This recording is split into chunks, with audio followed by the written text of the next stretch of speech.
How do we engage the modern student? How is technology a vital part of communicating in the 21st century?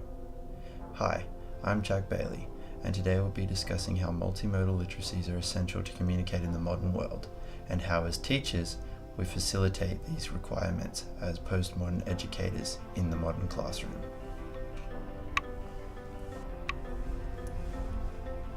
The classroom has changed a lot over time.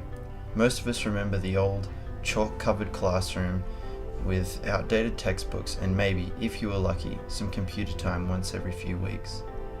Well, today we live in a digital awakening where everything is interactive.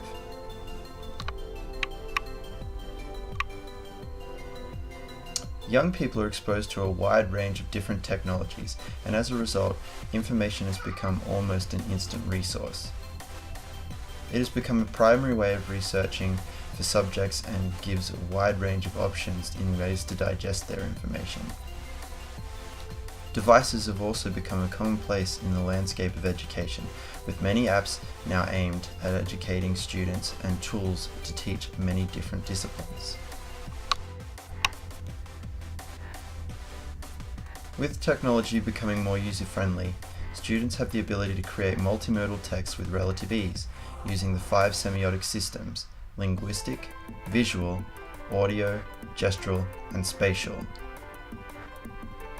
This is critical literacy.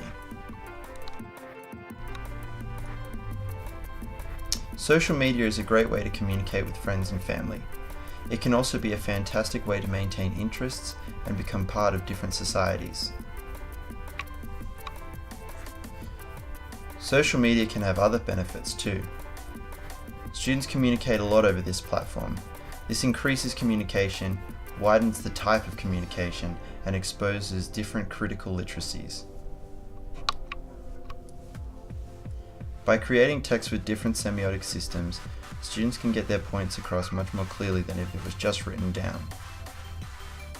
By stimulating the semiotic systems that we mentioned earlier, as a creator we can guide our audience to what information we want to put across. Multimodal text can be presented in many ways. One example is famed American hip-hop artist The GZA from the Wu-Tang Clan. He has set up a science and music program called Science Genius that uses the students' advanced content knowledge of science, hip-hop's broad linguistic nature, and musical outlet for creation to transform normally dense subject matters like life cycles or maybe the science of black holes, and condenses it into an exciting and meaningful musical experience.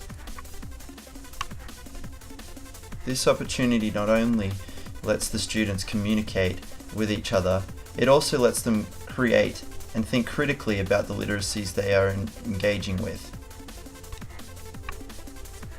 This is an example of transforming the curriculum to make it more relevant for their students, as these students grew up in urban areas. This concept can be manipulated to other modes though, and can be taken into other places. This has been discussed further by Kalatsis in 2012.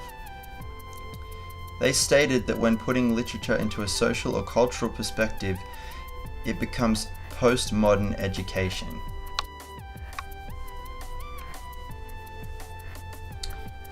This is meant that using currently relevant materials can be helpful in transforming the curriculum into something more meaningful. With the Science Genius program, they recognize that science has a large vocabulary and so does hip-hop, so why not incorporate the two with music? This is just an example of a different type of multimodal literacy. Students have many opportunities to create in school, but as educators, it is our job to make learning as easy as possible. The Melbourne Declaration's first goal is that all Australians become successful learners, confident and creative individuals, and active and informed citizens. And also demands that successful learners can have the essential skills in literacy and numeracy and are creative and productive users of technology, especially ICT, as a foundation for success in all learning areas. As educators, we must